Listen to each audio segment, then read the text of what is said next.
19 साल की मनीषा 11 अगस्त को सुबह करीब 8 बजे अपने गांव धानी लक्ष्मण से एक किड्स केयर प्ले स्कूल जो कि सिंघाई गांव में है वहां पे जाने के लिए निकलती है। दोपहर करीब 2 बजे के आसपास मनीषा स्कूल से निकलकर आइडियल नर्सिंग कॉलेज में एडमिशन फॉर्म लेने जाती है और ये चीज कॉलेज के सीसीटीवी फुटेज में भी देखा जा सकता है कि मनीषा उस वक्त कॉलेज के आसपास ही थी। कॉलेज के कई सारे सीसीटीवी खराब थे, इसीलिए यहाँ से मनीषा कहाँ जाती है, उसके साथ क्या होता है, ये किसी को कुछ नहीं पता। मनीषा के फादर संजय को उनकी बेटी का करीब 6:30 बजे कॉल आता है। वो कॉल उठाते हैं लेकिन उधर से कोई भी जवाब नहीं आता है। वो वापस कॉल बैक करते हैं लेकिन कॉल नहीं लगता है। मनीषा का फोन स्विच ऑफ हो गया था। ये एक हैरानी की बात है कि कुछ सेकंड पहले मनीषा का कॉल आता है या फिर कहें कि मनीषा के फोन से कॉल आता है और उधर से कोई आवाज नहीं आती है और अगले पल ही फोन स्विच ऑफ हो जाता है। और ये चीज संजय को बहुत अजीब लगती है। उनके मन में तुरंत एक डर आ गया कि मेरी बेटी सही सलामत है या नहीं, इसीलिए वो तुरंत उसी कॉलेज में पता करने जाते हैं। उनके अकॉर्डिंग जब वो कॉलेज में पहुंचे थे तो उन्हें 3 आदमी मिलते हैं जिसमें से 2 ने ड्रिंक कर रखा था। इसलिए वो तीसरे आदमी से अपनी बेटी मनीषा के बारे में पूछते हैं। वो आदमी बताता है कि ऐसी कोई भी लड़की यहाँ पे नहीं आई है और ये कॉलेज 1 बजे बंद हो जाता है। रात काफी हो गई थी, इसीलिए वो वापस चले जाते हैं इस उम्मीद में कि शायद उनकी बेटी वापस आ जाए। वो रात भर अपनी बेटी का फोन ट्राई करते रहे लेकिन हर बार उनको एक ही जवाब मिलता, मोबाइल स्विच ऑफ है। 12 अगस्त की मॉर्निंग में संजय लोहारू पुलिस स्टेशन में अपनी बेटी का कंप्लेन लिखवाने जाते हैं। वो पुलिस को सारी चीजें एक्सप्लेन करते हैं कि कैसे मनीषा घर से निकली, कैसे वो कॉलेज पहुंची और उसके बाद उसका कुछ भी अता पता नहीं है। अब ऐसे केस में पुलिस को तुरंत कंप्लेन रजिस्टर कर लेना चाहिए था और इन्वेस्टिगेशन भी स्टार्ट कर देना चाहिए था, लेकिन ये केस तो आम इंसान का है ना, तो सिस्टम भी क्यों ही ज्यादा मेहनत करे। अगर वो तुरंत एक्शन लेंगे तो फिर वीआईपी और आम आदमी के बीच में अंतर ही क्या रह जाएगा। और ये मैं इसलिए कह रहा हूँ क्योंकि मनीषा के फादर के अकॉर्डिंग जब उन्होंने पुलिस को सारी डिटेल्स बताई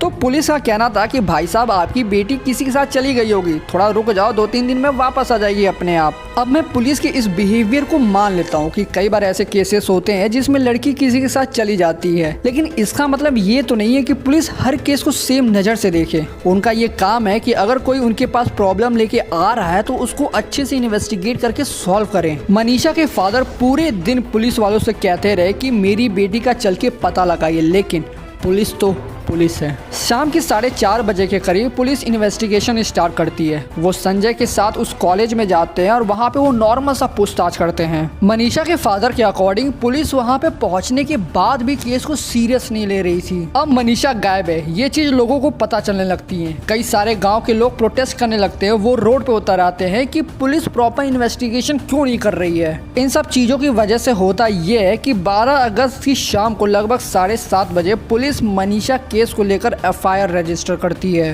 13 अगस्त सुबह का टाइम था। एक अनजान नंबर से पुलिस को कॉल आता है और वो बताता है कि सर जल्दी से आप मेरे खेत में आ जाइए, यहाँ पे एक बॉडी पड़ी है जिसकी कंडीशन बहुत खराब है, कपड़े फटे हैं, ऐसा लग रहा है मानो इसका सिर ही नहीं है। पुलिस तुरंत वहां पर पहुंचती है और वो जब बॉडी को देखते हैं तो उन्हें खुद यकीन नहीं हो रहा था कि ऐसा कौन कर सकता है। बॉडी के गले पर कटा हुआ गहरा निशान था, शरीर में जख्मे और चोट के निशान थे, कपड़े फटे हुए थे और जो जबड़े के ऊपर की स्किन होती है वो पूरा गायब था, आंखें तक नहीं थी, बस थोड़े से बाल बचे थे जो जबड़े में फंसा था। पुलिस जब बॉडी को चेक करती है तो उन्हें पता चलता है कि ये बॉडी मनीषा की है जिसकी तलाश वो लोग कर रहे थे। ये जो मैं बता रहा हूँ उसे सुन आपकी रूह कांप गई होगी, लेकिन जिन लोगों ने बॉडी को देखा और खासकर मनीषा के फादर और उनकी फैमिली की हालत उस समय क्या रही होगी उसका आप अंदाजा तक नहीं लगा सकते हैं। मनीषा की बॉडी जिस खेत में मिली थी वो नर्सिंग कॉलेज के करीब सिंघाई गांव में ही था।